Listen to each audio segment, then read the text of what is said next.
Social sector, railways, defense, taxes and duties, PSUs, bilateral and multilateral engagements with other countries.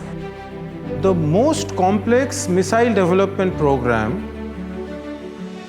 annual accounts, pension, provident fund. The Supreme Audit Institution of India.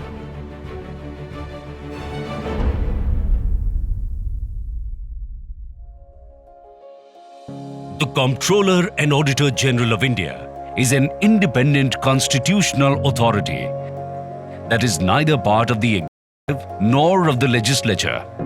Its independence is ensured by the provisions of the Constitution. The mandate of the CAG is drawn from Article 148 to 151 and provisions under the 6th Schedule of the Constitution of India. The CAG's duties, powers and conditions of service, DPC Act 1971, enacted by the Parliament, elaborates its duties and powers. We audit the receipt and expenditure of the union government, the state governments and union territories. This includes all government departments, their schemes, projects and programs executed by them from time to time. our organization plays a key role in the audit of the third tier of governance, that is, the urban local bodies and the Panchayati Raj institutions. This includes technical guidance and support to the state local fund auditors. The CAG's mandate also covers the audit of statutory entities as per provisions of their acts, public sector enterprises, autonomous bodies, grants given by government, and all subsidiary accounts kept by government.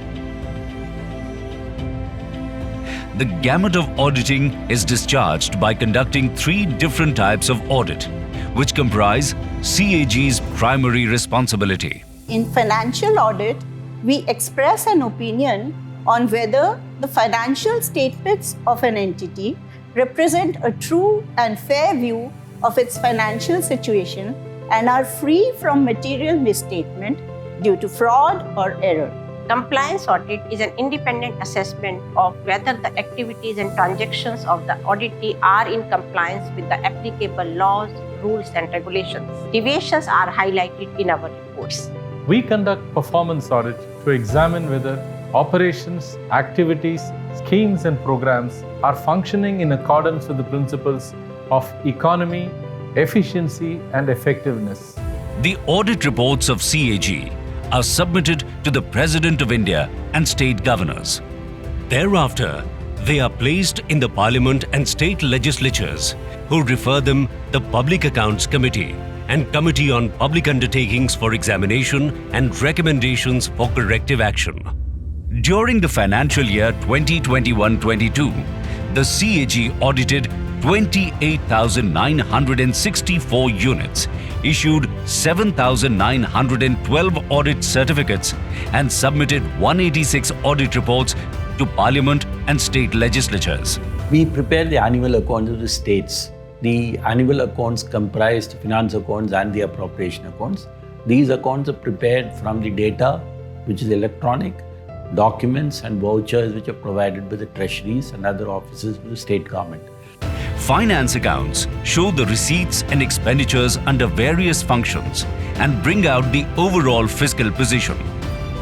The appropriation accounts inform the legislature of the utilization of funds by government against the budget authorized. One of our recent initiatives has been the implementation of natural resources accounting in the states with an aim to manage our natural resources in a sustainable manner. The CAG's organization manages the service entitlements of state government employees. This includes issuing salary slips of gazetted officers and maintaining provident fund accounts of all serving employees. Their pensionary benefits and provident fund balances are authorized on retirement. The institution of the CAG of India has a history of over 160 years. On 16th November 1860, the British Crown appointed the first Auditor General of India.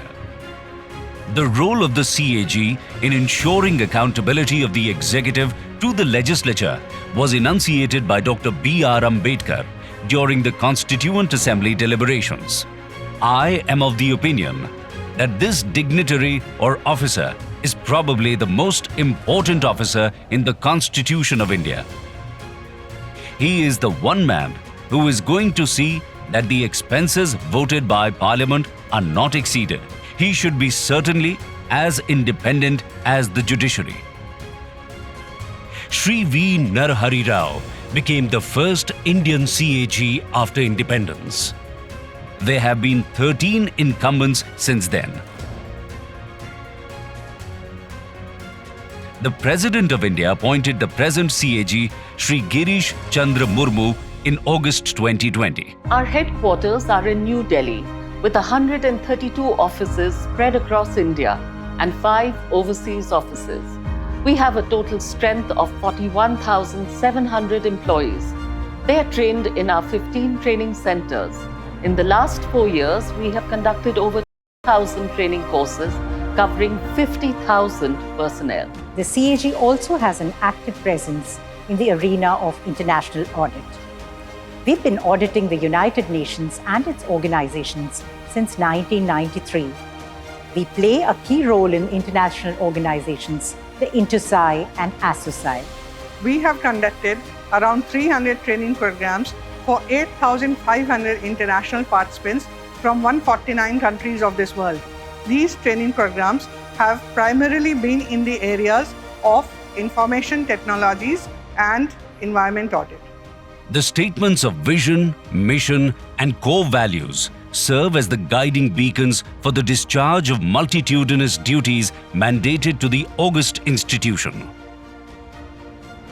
Our Constitution has given onerous responsibilities to the CAG of India, and our organization discharges them by following the highest standards of professionalism, objectivity, and ethics. We are committed to partner in good governance by promoting transparency and accountability. We are guided by our motto, Lok Hitat Satyanistha, which inspires us to dedicate ourselves to the pursuit of truth in public interest. Jai Hind.